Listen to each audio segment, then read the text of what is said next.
This episode of DNews is brought to you by How We Got to Now with Stephen Johnson. Tune in Wednesday, October 22nd at 9/8 Central on PBS. Can the season you were born in actually affect your personality? A new study says yes, it can.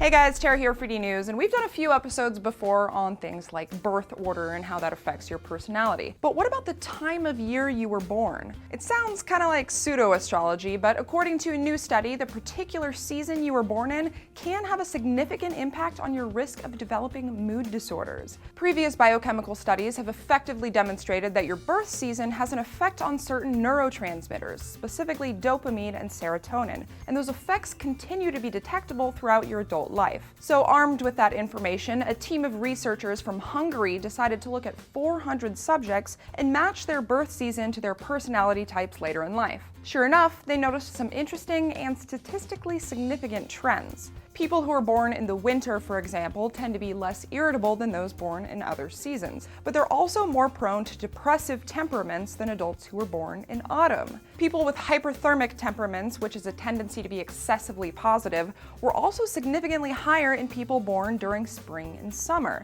Yet, summer births are more likely to also experience rapid, frequent mood swings that waver between sad and cheerful.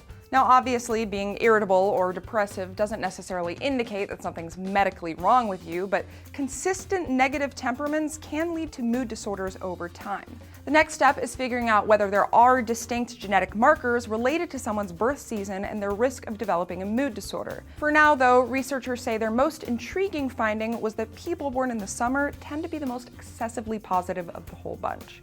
Of course, every study has its outliers, and this was by no means an enormous sample size of people. Still though, what would you guys say about this? Does your birth season match up with what's presented here? Feel free to let us know in the comments below. Otherwise, thank you guys for watching.